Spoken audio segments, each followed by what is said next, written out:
Hello बच्चों, let's read the question. The question says human beings have a significant ability to maintain and moderate the respiratory rhythm to suit the demands of the body tissues, and this is achieved by. Question हमें पूछा है कि human beings में एक significant ability है किसी भी respiratory rhythm को या रेस्पिरेशन को रेगुलेटेड वे में चलाने के लिए, ताकि हमारी बॉडी की टिश्यूज की डिमांड्स कंप्लीट हो सके। तो ये किस तरह से अचीव होगा या कौन सा सिस्टम इसको हेल्प करेगा अचीव करने में, वो बताना है हमें। क्वेश्चन को सॉल्व करने के लिए जो हमारा की कॉन्सेप्ट है वो है रेस्पिरेटरी रेगुलेशन। सो रेस्पिरेशन हमारा रेगुलेटेड मैनर में चले, वो किससे अचीव्ड होगा।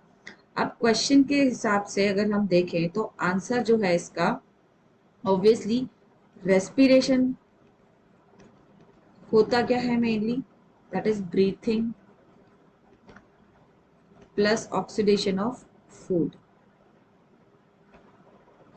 दैट मीन्स हम ब्रीथिंग से तो क्या कर रहे हैं, इनहेल कर रहे हैं और एक्सहेल कर रहे हैं, इनहेल एंड एक्सहेल।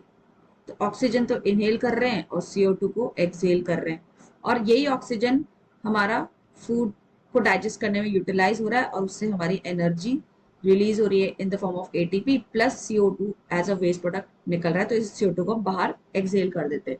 अब ये प्रोसेस पूरी तरह से रेगुलेटेड मैनर में चले, उसके लिए हमें क्या चाहिए, हमारा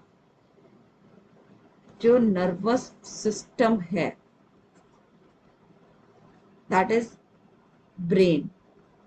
एंड ब्रेन किससे बना है, सारे ऑब्वियसली हमारे न्यूरॉन्स। सो यही न्यूरॉन्स सिग्नल्स सेंड करता है to carry out all the process in a proper manner.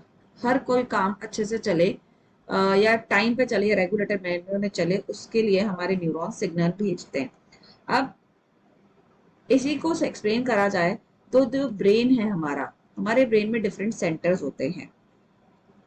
तो ऐसा ही सेंटर हमारे ब्रेन में है, you can say medullary region, the medullary region of the brain, जिसे हम कहते हैं उस जो सेंटर इसके अंदर प्रेजेंट है in the medullary region of the brain, जो सेंटर प्रेजेंट है उसको हम कहते हैं रेस्पिरेटरी रिदम सेंटर। एक स्पेशलाइज सेंटर है जो सिर्फ रेस्पिरेटरी रेट को रेगुलेट करने में हेल्प कर रहा है। सो ये जो रेस्पिरेटरी रिदम सेंटर है which is responsible for regulation,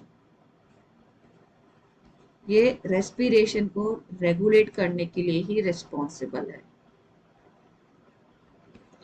अब इसी रेस्पिरेटरी रिदम सेंटर के बिल्कुल पास adjacent to it there is another area is found chemosensitive area। अब कीमो मतलब हो गया ऑब्वियसली केमिकल या कोई भी कंपाउंड से रिलेटेड या मॉलिक्यूल से रिलेटेड।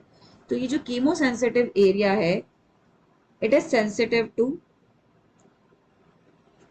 CO2, कार्बन डाइऑक्साइड के लिए ये बहुत ज्यादा सेंसिटिव है, as well as hydrogen ions के लिए। तो मेनली ये दोनों सब्सटेंस जब बढ़ते हैं, CO2 या H plus ion, that means H plus ion के बढ़ने से ऑब्वियसली आपका एसिडिक कंडीशन बढ़ रहा है, so increase in CO2 and H plus ion. ये हमारे लिए फेवरेबल नहीं है क्योंकि CO2 को बढ़ने से हमारी ऑक्सीजन की कमी होने लगेगी बॉडी में, तो इसलिए फिर रेस्पिरेशन का जो रेट है वो रेगुलेटेड मैनर में नहीं चलेगा। तो ये एक एबनॉर्मल कंडीशन हो जाती है अगर CO2 और H प्लस आयन का कंसेंट्रेशन बढ़ जाता है तो कंडीशन। तो दिस स्टिमुलेट, इसकी वजह से क्या होगा, it stimulate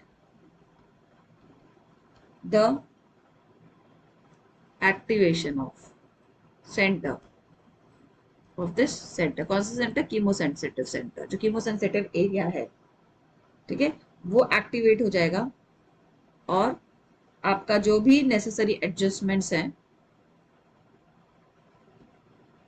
necessary adjustments which is favourable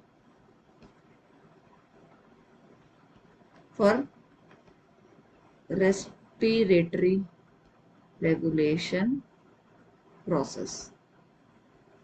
तो वो चीजें फॉलो करवा देगा. तो दैट मीन्स हमारा रेस्पिरेटरी रिदम रेट को या सेंटर को या उसको रेगुलेटर मैनर में कौन सा सिस्टम चला रहा है, that is nervous system. So neural system is the answer. So the answer is neural system.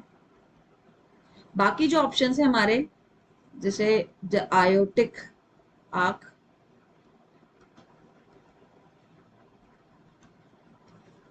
Aortic arc या कार्डियल वेन, सो जो भी बाकी ऑप्शन है that is all related to heart. वो हार्ट की रेट को रेगुलेट करने में हेल्प करते हैं, heart rate regulation, not the respiratory rate regulation.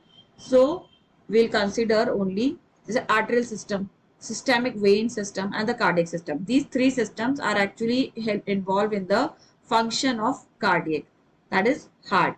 So we'll go with answer C, that is neural system. That is the correct answer. So answer is C. So I hope you understood well. Best of luck.